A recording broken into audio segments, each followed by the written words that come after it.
Guru, gede çi dibêje? Dibe eti de çi de ye? Ez pir hez dikim de mala de. Eti, He, de hevestin? Gedek ji de zevabı ha? ez çi zanim Memo? Bavê te zanî. Ayıp e.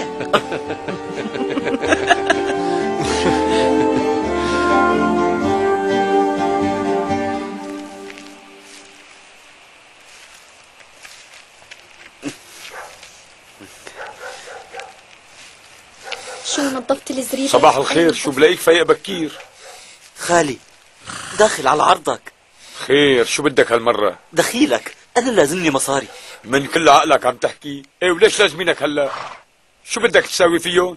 مشان الله علي ديون، مضطر آخر مرة، وبوعدك ما عاد اتدين منك. لا صدقتك. في واحد من التنظيم كان عم يسأل عنك، ليكون هدول المصاري رايحين للإرهابيين؟ أبدا، والله ما لي علاقة فيهم، أنا لازمني مصاري. بدي اتجوز. ايه بدي اتجوز. بنت حلوة وصغيرة تاخذ العقل، بكرة بتشوفها. ولك الله لا يشبعك، عندك 3 نسوان بالبيت ولسه بدك تتجوز كمان؟ لك فهمني انت شو صاير لك؟ لك شبك والله حرام عليك، ما بكفي اللي عندك وعم تظلمون؟ وجاي عم تطلب مصاري ما بتستحي؟ الله يعدمني اياك. وعليك من بين الرجال. ها هيجي الاغا، اوعى تسمعني صوتك. اهلا وسهلا يا اغا.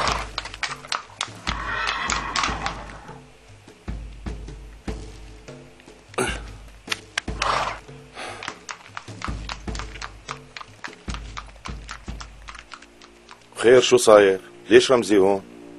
اكيد عامل له شيء. لا ما في شيء مهم، نسيان يطعمي الخواريف وانا عم بهدله. واخدين عاله النسوان، كيف ما بده ينسى.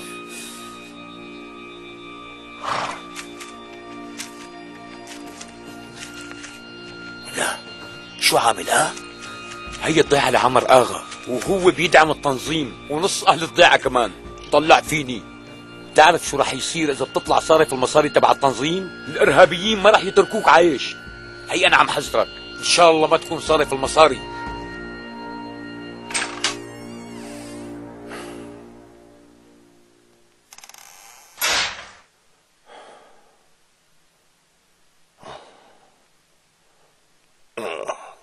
يا الله.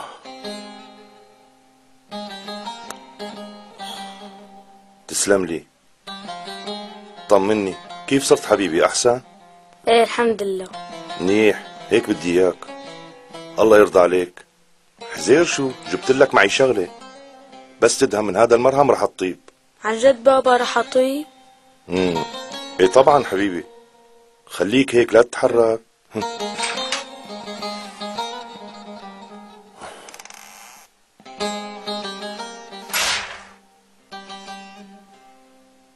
اغا اذا بدك في دكتور بصرصو، هو يلي انقذ لي ابني، والله كتير شاطر. جيبه لعندك. شو بدي فيه؟ أنا مالي شغل مع رجال الدولة. بس هو مو هيك يا اغا، انا سمعت انه هو يا اما ايده اليمين لزيدان يا اما واحد من قرايبينه يلي بيشتغلوا معه.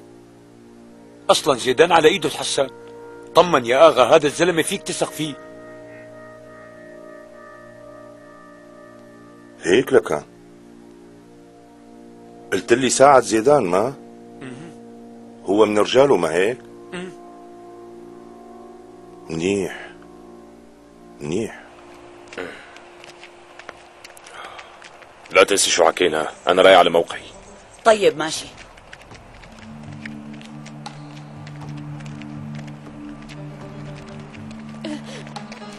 اتركنا لحالنا. شو بكي خايفة؟ امشي معي. لا تعصبي حالك، أنا ما رح فيدكم بشي. يا أختي ما بدي يصير وحدة منكم. ما رح اجبرك على شيء، امشي امشي يلا. يلا روحي. ما بدك تشوفي أيمن؟ عم تحكي عن جد؟ تعي لهون. بشان الله.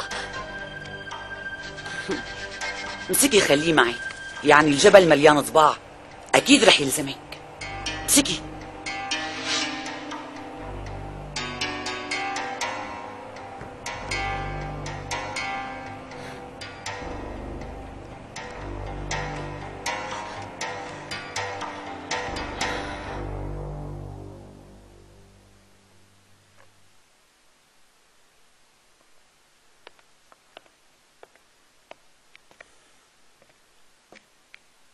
طيب إذا ما بدك تفطر على القليل اشرب شاي. شكرا، مو جاي على بالي. طول بالك، يعني بالأخير أكيد رح ينقذوها. إن شاء الله يا ديالا، إن شاء الله. ما عم بقدر أعمل شي من ناحية أمي ومن ناحية زينب. أنا متضايق لأني ما عم أقدر ساعدهم. يعني أنا لهلا ما بعرف شو نوع السرطان يلي مع زينب، ولا حتى بأي مرحلة هو، وهي كمان ما عم ترضى تحكي. طيب أنت ما بتعرفي شي؟ ما حكت لك؟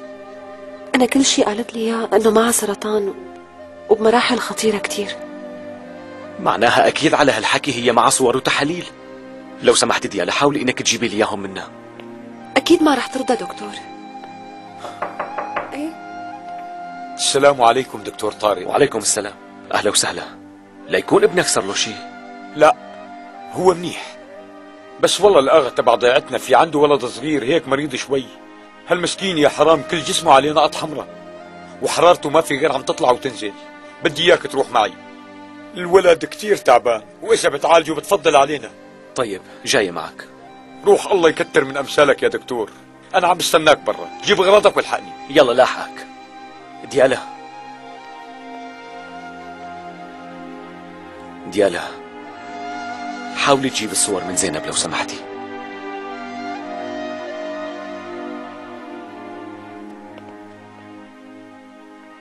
لازم تعرف إنه أنا ما عملت شي وطي راسكن.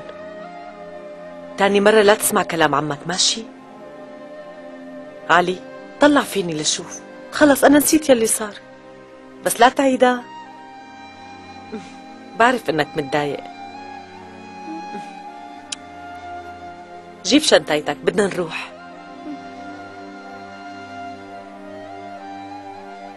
يسعد صباحك زينب. أهلين ديالا، فوتي تفضلي. منيح لحقتك قبل ما تروحي على المدرسة. ايه معك حق، صار لنا يومين ما شفنا بعض. طمنيني زينب، انتي منيحة؟ ايه منيحة. طيب فيني شوف التقارير يلي معك؟ طبعا.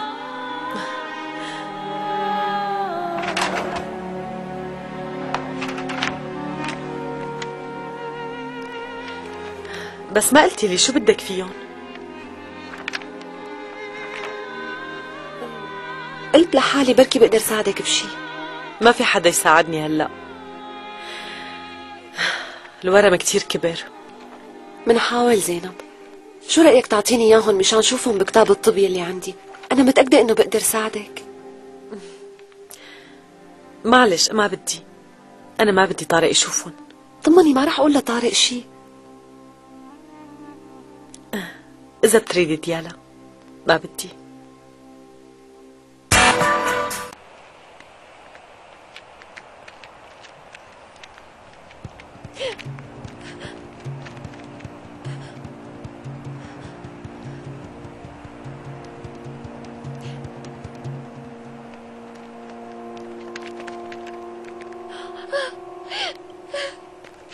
منيح اللي لقيتكم يا جماعة، مشان الله ساعدوني، رجعوني على البيت أو وصلوني على أنقرة.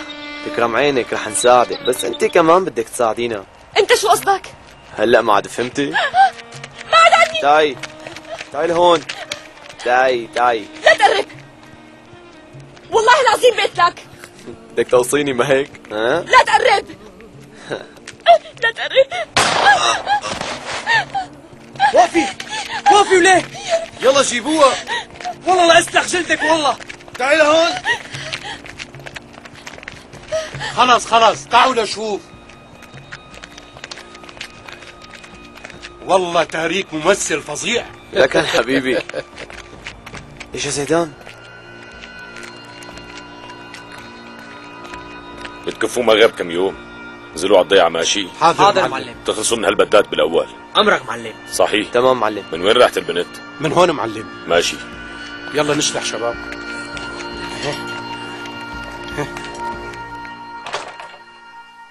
اهلا وسهلا، تفضل. اغا هي الدكتور اجا.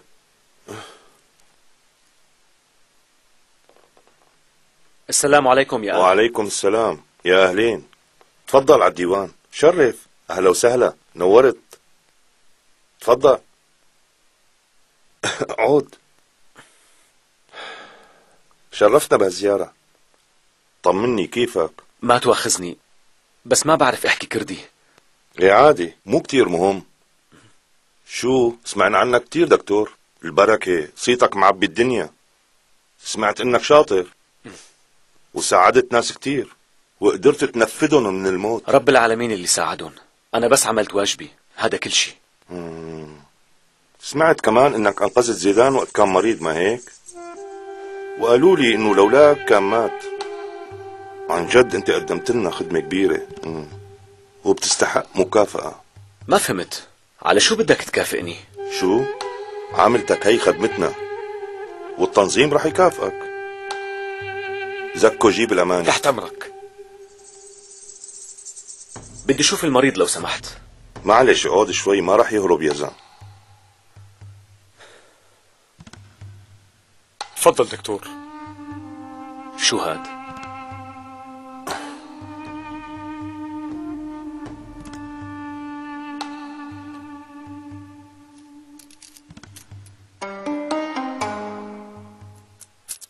شو بدي فيهم؟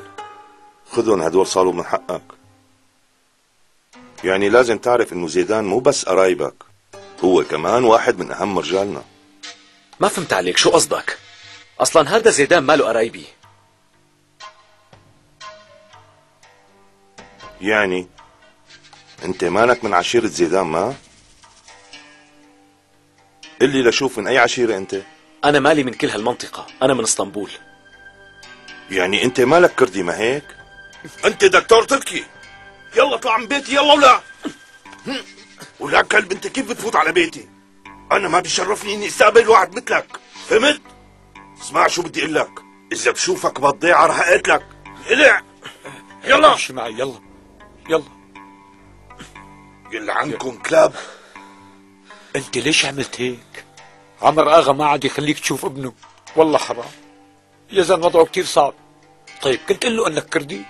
شو بيفرق التركي عن الكردي؟ قلي، بالنهاية مو كلياتنا بشر؟ طيب انت فيك تساعدني لحتى اشوف يزن؟ على القليلة مشان اعرف شو مرضه. والله وضعه بخوف، مشان هيك انا مجبور اخذك لعنده. هاتي. مرحبا يا جماعة، يعطيكم العافية. الله يعافيك. أهلا يا وسهلا. بنتي.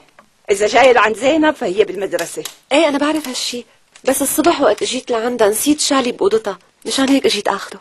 يلا رح أجيب لك إياه. لا معلش، ما تعذبي حالك، أنا بجيبه. يلا. إيه معلش.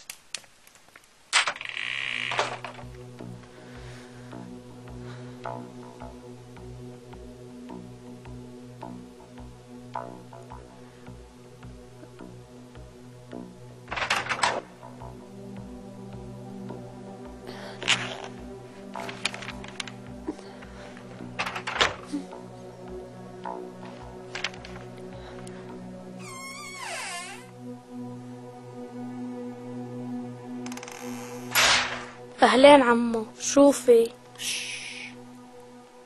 ليك حبيبي، هذا الدكتور اجى لهون مشان يعالجك. لا تخاف حبيبي، رح تتحسن. وين بابا؟ ما بدنا ابوك يسمع، لانه هو مو رضيان انه الدكتور يفحصك. قل لي، انت حابب تضل هيك ولا بدك تطيب؟ مشان الله عمو خليني طيب بقى، داخلي من هالأوضة، والله جاي على بالي العم مع رفقاتي. خلص حبيبي لا تخاف، رح تتحسن. الولد منصاب بالحصبة، وهذا المرض معدي، بجوز يكون عادي بأية رفقاته، لازم نلقح أولاد الضيعة. ها؟ أغا؟ أنت شو عم تساوي هون؟ ما قلعتك؟ اطلع على وشه للولد، كتير تعبان. هذا ابني ولا ابنك؟ أنت ما دخلك، طالع برا. نقلع، يلا ما بدي أشوف خلتك هون. كأنه صوت الآغا. نقلع من بيتي، يلا. شو فيها طيب؟ إذا تاني مرة بشوفك بالضيعة رح تكون نهايتك على ايدي. عم تفهم؟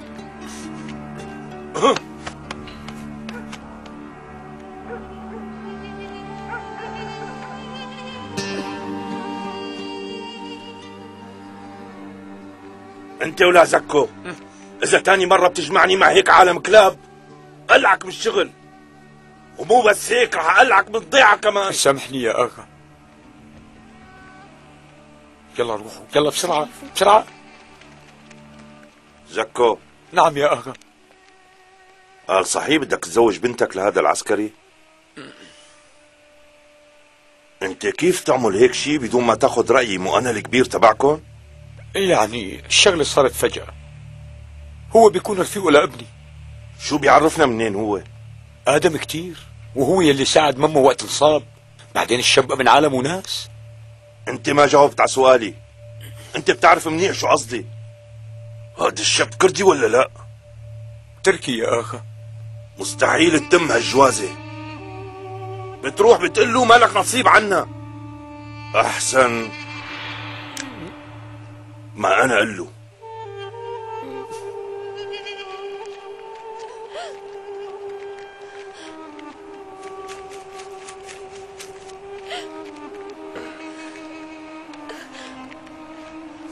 نرمين كتير تعبانة، خديها خليها ترتاح.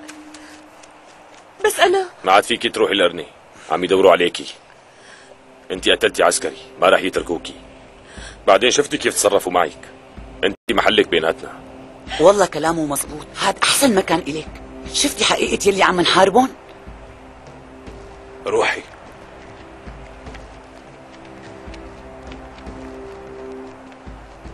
يا سيدي عن جد انت عقلك بيوزن بلد. والله معلم هي الفكرة ما بتخطر على بال ابليس بذاته.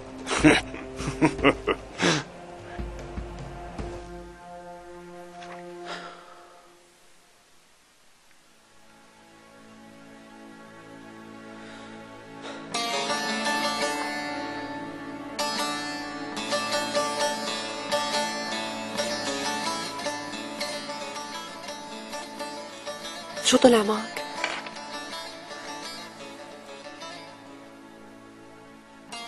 يعني ما بتقدر تساعدها بشي؟ مع الأسف لا. الورم منتشر بكل الجسم. يالا هي زينب.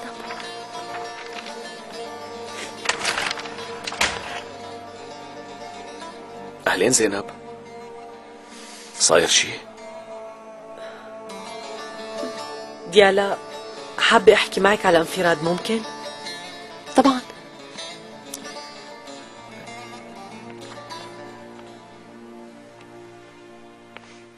ديالا أنا كثير عم بتوجع، فيكي تعطيني إبرة؟ ايه فورا. دكتور طارق شو في؟ حاسس بدوخة. طيب ثواني رح اقيس ضغطك.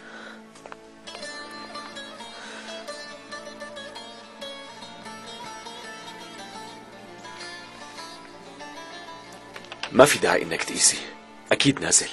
في ناس هن السبب.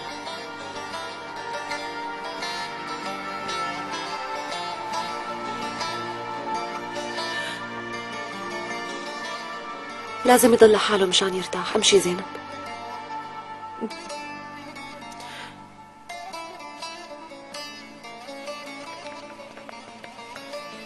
ليش هيك عم تتعاملي معه؟ هو بيحبك وانت عم تقهري فيه. مثل ما بدك لا تحبيه، بس يعني على القليل احترميه شوي. ما فيها شيء اذا حكيتي. مزبوط، معك حق.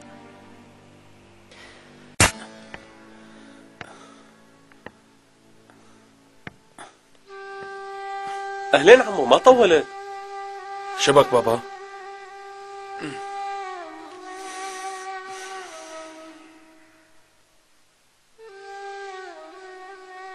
ليش هيك ما رد؟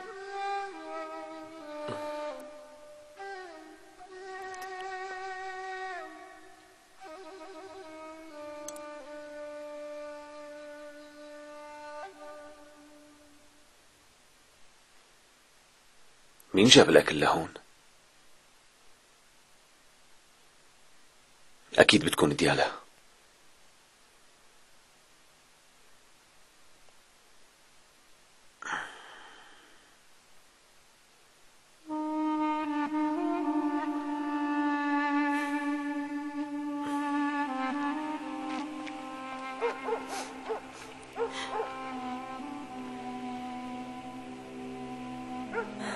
صحتين وهنا يا عمري.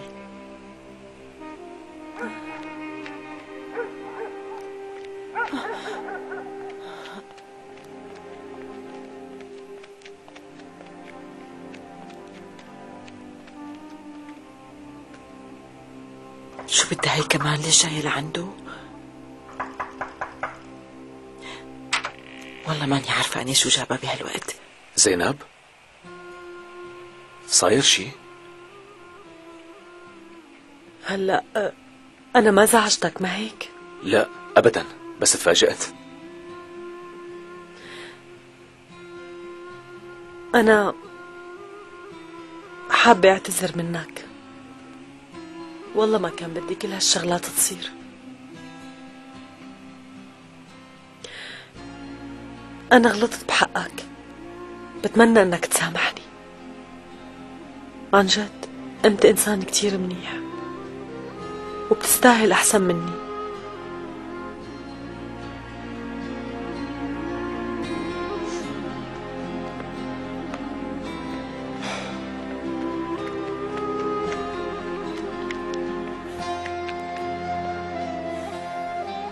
يا علي عليك يا ابني، والله هدول الاثنين بيحبوا بعضهم، بس اثنيناتهم ما بيعرفوا بالحقيقة. راسي رح ينفجر. دخيلك يا اغا، الحقني الحقني، تعال شوف. خير شبكي؟ ليش عم تعيطي؟ يزن مدري شو صار له، مشان الله تجي تشوفه. يزن؟ ها؟ شو بو؟ حرارته مرتفعة كتير. ابني.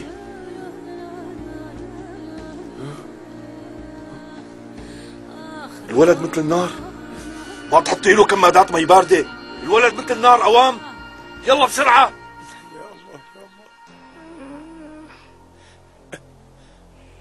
شو كم مرة بدكم تاخذوا منا؟ اسكت، شو اعمل؟ التنظيم هيك بده. مصاري ما في معي. وانا كمان. وهلا منين بدي اجيب المصاري؟ يا رمزي تعال هون. امرني خاله. يلا روح جيب الدكتور بسرعة، قل له أنا يلي بعتك مشان يكشف على ابنه للآغا. هلا روح، هلا بسرعة روح جيب الدكتور. طيب. انتو تعالوا لعندي، تاخذوا النرمين على المركز، سلموه للشباب، هن بيكملوا الباقي. تحت امرك معلم. هلا يا نرمين، اخيرا رح بتصيري وحده من جماعتنا. يلا امشي معي. روحي، ديروا بالكم عليها.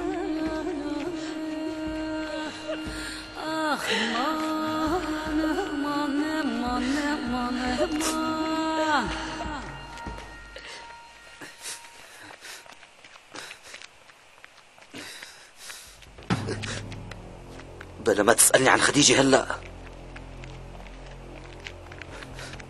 وقفي، بدي احكي معك. شو بدكم مني كمان؟ يعني على اساس ما بتعرفي نحن شو بدنا؟ سناء، لا تفكري انه شغلة الدية خلصت. ما رح نحل عنك لحتى تقولي ابنك وينه. أنا كم مرة بدي إلكن حسان ما له وجود. انت عم تكذبي. حسان لساته عايش. وين مخبيتيه؟ أنا ابني مات من زمان، حاجة تعذبوا حالكن. امشي يا اخي. شرف اخي شرف.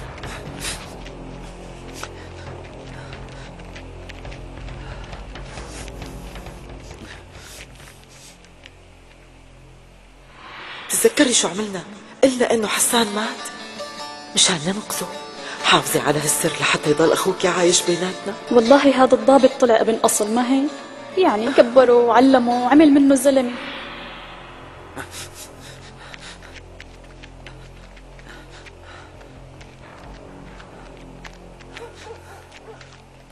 يا اغوات استنوا شوي. مين بتكون؟ خير، شو بدك؟ هلا انتو عم تدوروا على حسان ما؟ ايه مزبوط. يعني هذا حسان كتير بيهمكم ما هيك؟ صحيح. معناها اسمعوني، هي سناء عم تكذب. حسان ما ميت. وانت شو عرفك؟ انا بعرف سناء كيف نفذت ابنها. إلا كيف؟ لك احكي بقى ولا شو سويت؟ هدي يعني الشغلة كتير بسيطة. انت بدك حسان وانا بدي مصاري. المصاري مو مشكلة، احكي وينه؟ هي سناء عطت ابنها لضابط، وهذا الزلمة رباه عنده وصار هلأ شاب، وبعدين اجى على الضيعة. دكتور يا أغوات، شو مشان المصاري؟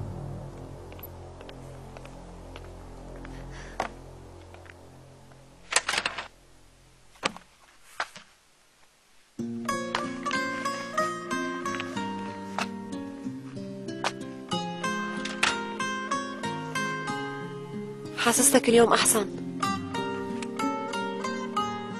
امبارح المساء اجت زينب لعندي، اعتذرت على اللي صار. دكتور دكتور، طلع لبرا لشوف. طلع طلع نكنك زلمه. طلع. خير شو في؟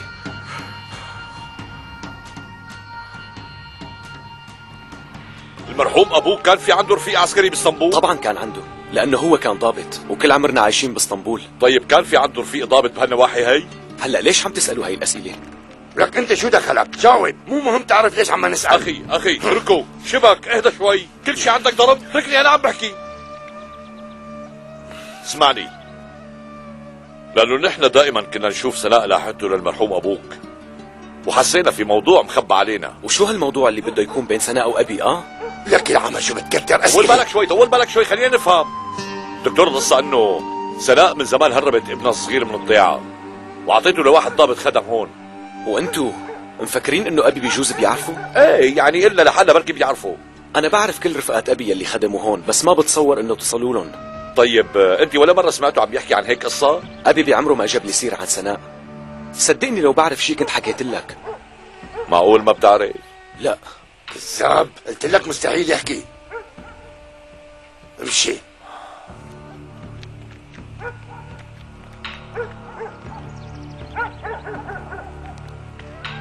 شو كان بده منك؟ ما بعرف، بتقولي ما عندي شغله غير سناء.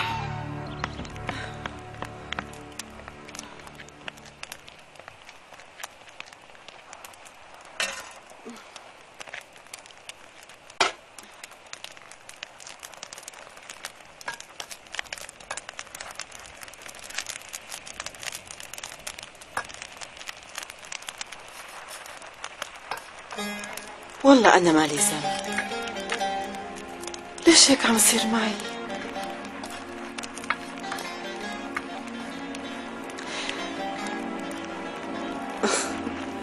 كأنه هالدكتور حب طبخاتي.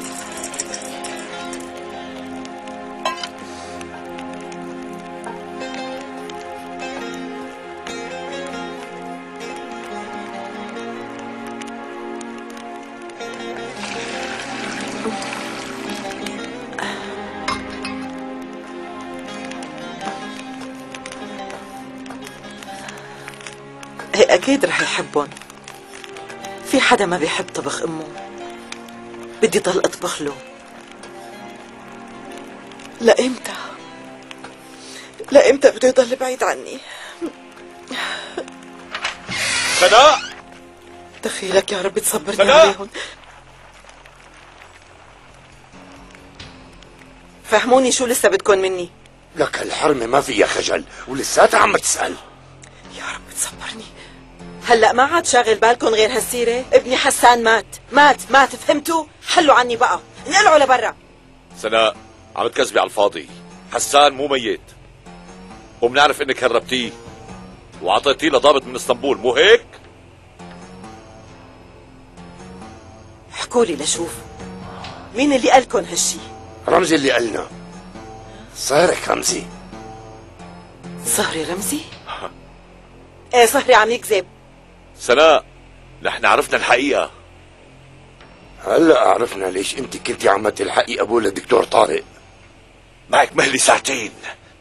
يا بتقولينا وين ابنك يا منهد البيت فوق راسك وبنحسب الله ما خلقك. عم تسمعي؟ يلا خلينا نمشي.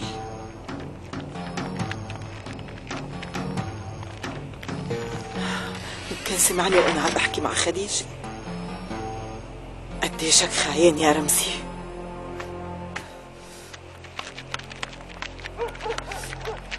يا أغوات. حكيت يلي عندي وأنا مستعجل ولازم نروح فورا. ونحن لساتنا عن كلامنا. المصاري جاهزين، يعني اطمن ولا يهمك. امشي.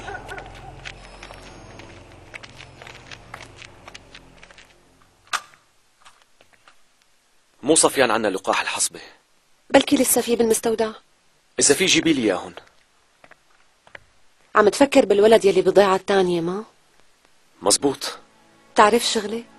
أنا بعمري ما شفت واحد مثلك. معقول بعد كل اللي ساواه فيك أبوه أنت بعدك عم تفكر بابنه؟ يعني عمر آغا زلمة معتوه وابنه ماله ذنب، وبعدين أنت بتعرفي هذا المرض شو ممكن يساوي فيه. مشان هيك لازم نعالجه فورا وإلا رح يصير معه شي ماله منيح.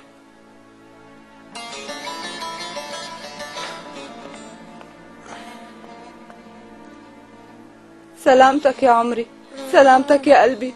يا ريت أنا ولا أنت. يا ربي حرارته ما عم تنزل أبدا.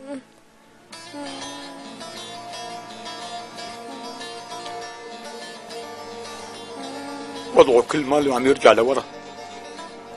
ايه والله معك حق، وضعه صار كتير سيء. لك عم يدوب مثل الشمعة. أنا برأيي يا أخا إنه ما في غير هالحل، يعني خلينا نجيب له الدكتور يلي بضيعة صرصه. دكتور التركي ما بيمد ايده على ابني، مستحيل خلي هالخاين يدقره. مو وقته هالتفكير يا أغا. أغا اطلع على ابنك، يعني أنت ما عندك غيره. أغا طيب خلينا نسأل عن أصله لهالدكتور، يعني بلكي ما طلع أصله تركي. ماشي نسأل، ليش لا؟ بلكي بيطلع مانو تركي. يا هذا الحكي.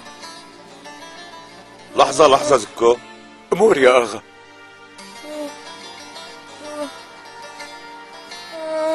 كون بعلمك إذا هو طلع تركي مستحيل يفوت على هالبيت هاد. حاضر يا أغا.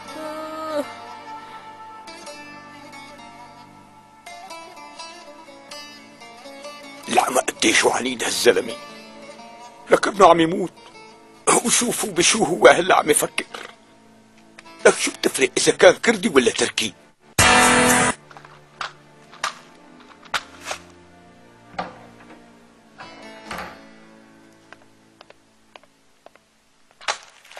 دكتور أنا جبت كل لقاحات الحصبة. عدي شوي ديالا.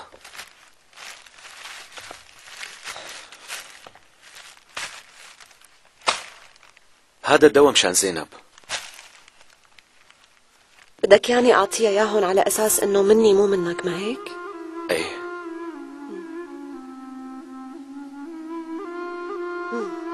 شكلك ما عم تفكر غير فيها. عم فكر فيها أكتر من أول.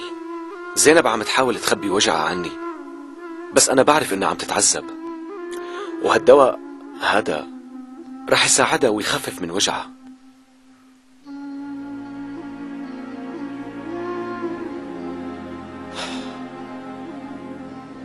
شو ما رح تروحي لعند زينب؟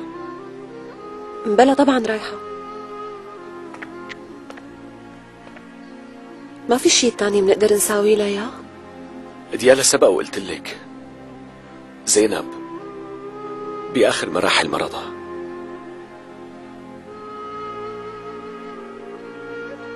متأكد إنه ما في أمل؟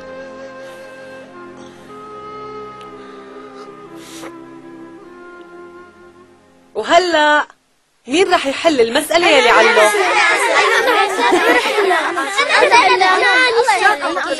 أنا بحلها. أيهم يلا قوم حل المسألة.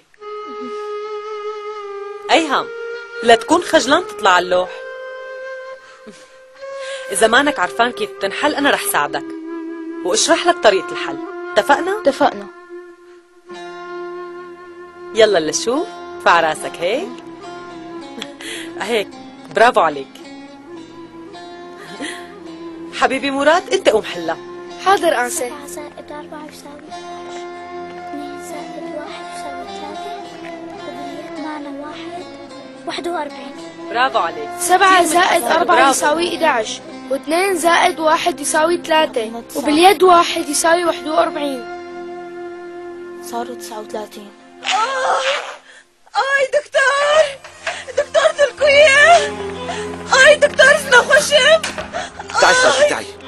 اي دكتور اسمه خشم. على مهلك شوفي. سكينة ايشي. طيب عادي ارتاحي. اسمه خشم استمرم. اي ايشي مبرم. خالتي ما عم بفهم عليكي. طيب خليكي هون دقيقة وبرجع. اي دكتور سكينة ايشي. اتحملي شوي. يا أخ لحظة بالله، شو ما عم تسمعني؟ أنا عندي مريضة وما بتعرف تركي، ممكن تيجي تترجم لي؟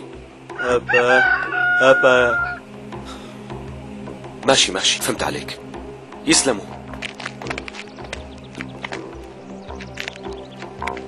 دكتور مرحبا دكتور، تذكرتني؟ أنت كنت مع العسكري اللي انصاب معه؟ ايه أنا.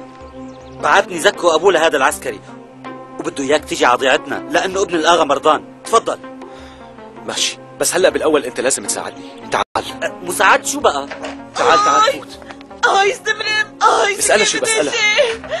مجرد دشية. سكينة دشية وميد عملها بدكمي. قال بطنها عم يوجعها ونفسها عم تلعب. اسألها شو أكل اليوم؟ تغييرات شخر. مكوفر خوار. دكتور قال أكلي فطر. معناتها الفطر مسمم. سكينة دشية. يعني الفطر اللي هون سام. لا الفطر ما بيسمم، بس هي مو عارفة. ميد عملها بدكمي.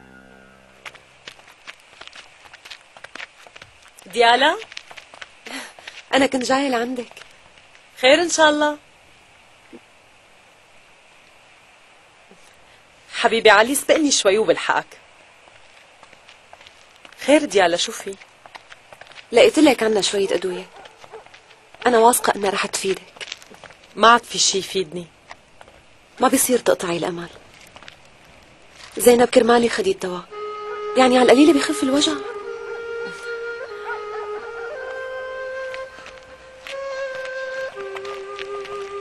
طارق كيفه؟ هو منيح؟ والله زعلان وقلقان كتير على رابعة خانم، بس يعني وضعها هلأ أحسن من قبل، وأحسن بكتير كمان. صحيح سويت مثل ما قلتي. خير ما عملتي. آخ يا ديالا، الحب تبعي بلا أمل وبلا مستقبل. لا تتشائمي زينب، لا تقطعي الأمل أبدا. كيف يا خالة سناء؟ منيحة تسلمي. يعطيكي العافية خالة سناء.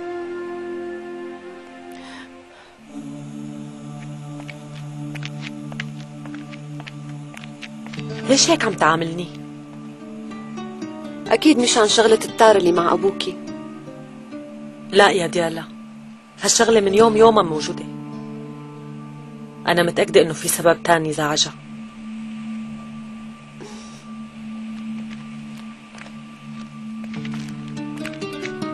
بعدي عن ابني، انت بنته لهالوحوش، رح توجعي له راسه بالمشاكل. بقى بعدي عنه واتركيه بحاله.